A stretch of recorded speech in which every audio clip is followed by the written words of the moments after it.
want to tell you about a mom I worked with who once told me that her adult daughter had accused her of screaming at her every night when she was little when the parents were going through a divorce. And it just wasn't true. Mom told me I was there and I definitely wasn't perfect. That did not happen. And then this mom went on and on telling me that her daughter was wrong, that she was lying, that her father put her up to this, that it was totally unfair to her. And she may have been right, but here's what I told her. Every time you try to prove that you're not wrong, you are actually telling her that being right matters more to you than having a relationship with her and understanding why she is in so much pain. And this is exactly the thing that keeps her away. I see this pattern regularly with parents who are dealing with estrangement. Your adult child comes to you with a memory that does not match your memory. Maybe they say you were emotionally absent, abusive, overly critical, explosive. And your first instinct is to defend yourself and to say that's not how it happened or you are remembering it wrong. But that impulse, and it's a natural impulse, but that is the thing that keeps the door closed on your relationship with them. Here's what I want you to know. It's impossible to change their memory. You will not be able to make them see it your way. I have known parents who spent years collecting evidence and emails trying to prove that they are right. You can say that something didn't happen or it wasn't like that, and your child will hear that in a very different way. You think you're correcting a factual error, and what they're hearing is that their pain doesn't count, doesn't matter to you, that you will never take responsibility for anything. Now, here's the real truth. Your child very likely is not giving you a factual timeline. They're really telling you that they felt unsafe in some moments with you. And that feeling is the only thing that can move the relationship forward. Memory is not like a recording. It's actually shaped by emotional impact and not factual detail. So when your child says to you, "You screamed at me every night," what they might really be saying is, "I felt terrified. I felt small in our home. I didn't know when you were going to explode next." My point is the specifics might be wrong, but the feeling was likely to be very real. And I know you might be thinking that if you don't defend yourself, that's the same as you admitting to something that you didn't do. And I'm telling you, that doesn't matter as much as you think it does. What really matters is that you choose to focus your energy on what you can actually change, which is the environment and not the facts. Whether or not the specific event happened, more likely is that something in the environment made them feel this way. They just used this story to explain their pain. I work with a mom and dad where this was years ago, but the mom had worked in another country for many years while these kids were growing up. Most months out of the year, she was gone, and she rarely saw her daughter, especially. Only during the holidays and maybe occasional trips home. And her daughter, who's now an adult, was complaining that this mom had been, unavailable to her and wasn't there for her. And this was a source of pain for the mom because there was truth to it. And initially she was very defensive, but then through some coaching, she was eventually able to acknowledge it. And she went from saying things like, "You never appreciate me for anything that I do," to saying, "I was gone from you for a long time. And I understand that made you feel like I was emotionally unavailable, and I was unavailable to you. And I know why that made you so unhappy in our relationship." And that one little correction where she began to acknowledge some pain that she had created, that was the instant the wall started to come down for this daughter. She needed to be validated in her pain. This might actually be the first time they had a real connection in years. They stopped fighting and the mom started listening. She showed through her new words and her new behaviors that the relationship mattered more to her than being right or defending herself. Now, here's what a lot of parents miss. You really can't change what your child remembers, but you can change what happens next. When you acknowledge your role, even if it is a small role, you're telling them that you're in a different place today, that you're a different person today, that you might actually be safe. And this is where the real work begins.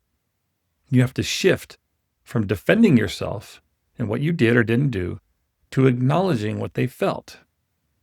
Here's what that actually sounds like when you're in that moment with your child. I'm going to give you a script.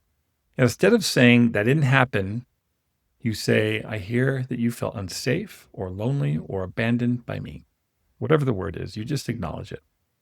You're not admitting to false specifics, but you're owning the patterns that caused them to feel the way they did.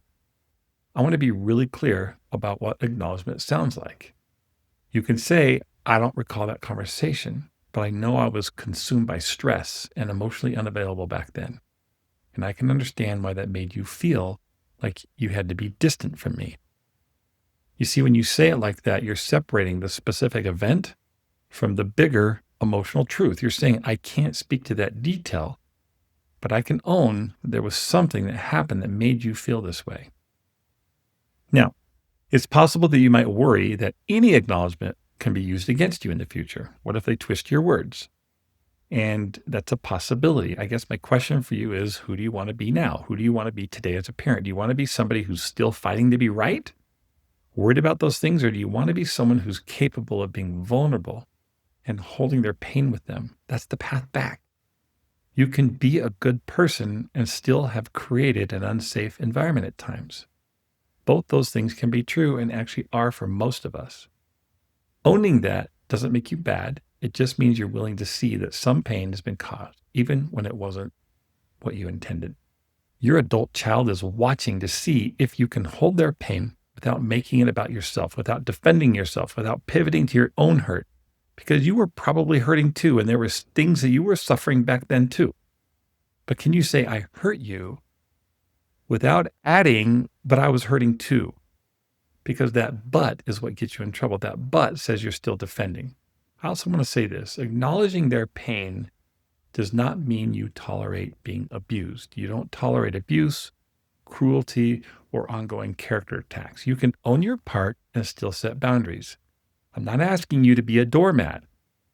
It's about being different in how you respond to their pain, but not about accepting mistreatment. If your child is calling you names, if they're being verbally abusive, if they're making demands that cross your boundaries, you can still say no to that. You can say, I want to hear your pain and I take responsibility for my part in it, but I won't engage when you're attacking me.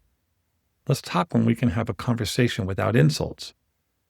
I only want you to say something like this when they're actually insulting you. You cannot use this as an excuse to get out of the conversation.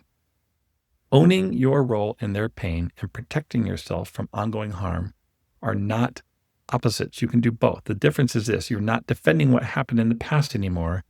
You're setting a boundary about what happens right now, and that's completely fair. That's completely fair to you. So here's one concrete thing you can stop doing immediately. Stop correcting details. Don't send long explanatory emails. Stop presenting your side of the story unless they're directly asking you to do that. Because these behaviors will signal to them that you're still defending and you're not changing, and your child can feel that from a mile away. Here's something else you can do. Make a very clear rule with yourself. I will not argue facts that my child is talking about. That alone will change things. Second, own the possibility of your role in some pain, even if you're not owning the actual event that you don't agree with or acknowledge. You can actually say, I may not agree with the details, but boy, I take full responsibility for any emotional pain that I created in our relationship. That's powerful. You can also speak once and then stop to listen. Do a lot more listening than speaking, and do a lot more listening than defending. A lot of parents will over-explain. It's because they're anxious, they're upset, they're hurt. But providing space to listen is what tells them that you're willing to be different. Now, this brings us to a really hard question. What was it that made your child need a narrative this big in the first place? This is where a lot of parents get stuck, so I want you to stay with me. It's true. Your child may have found language from therapy, from social media, from online communities. And I hear and read parents often say that they think their child got brainwashed or their therapist just put ideas into their head, and they're now bringing them these ideas. I promise you that's not what usually happens. They didn't get brainwashed, but they more likely found words for something that had already existed, a pain they couldn't have named before. So here's an important question I want you to ask yourself, and it's a really hard question for all of us. What was it in your parenting that could have created distance in the first place? Because that's the only question that matters. Hard questions like this, if we can ask these questions and answer them honestly, they result in huge rewards in our relationships. Because if you can answer these, even in part, you're 98% there to reconciliation.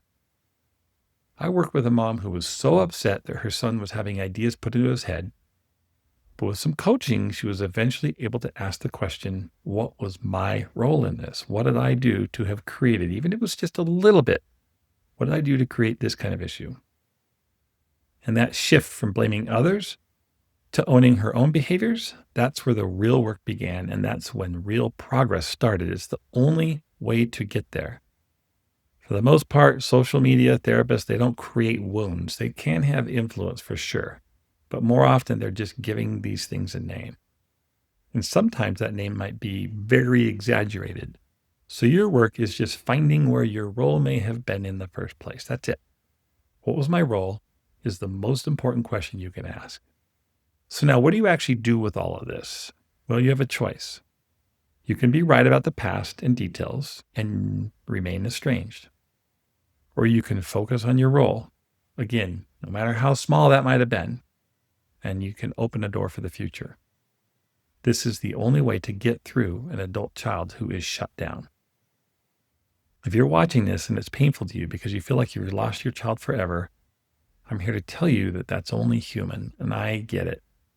I know you're not a bad parent because you wouldn't even be here if you were a bad parent. You wouldn't even be interested in this.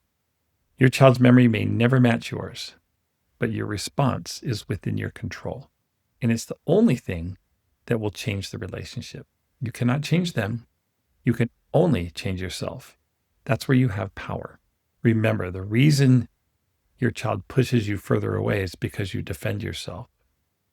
And what matters most is the quality of the connection that you have with them and the credibility that you have as a parent. When you defend yourself, you're breaking connection.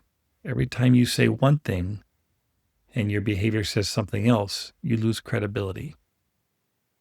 If you're ready to rebuild this, I have a course called Connection and Credibility at drtoddtalks.com. It'll walk you through exactly how to repair and how to reconnect with your child and how to stop patterns that push your child away and become someone that they can trust again. Everything else I create, videos, articles, my podcast, my YouTube channel, it's all there for free if you want to start smaller. All right, I'll see you next time.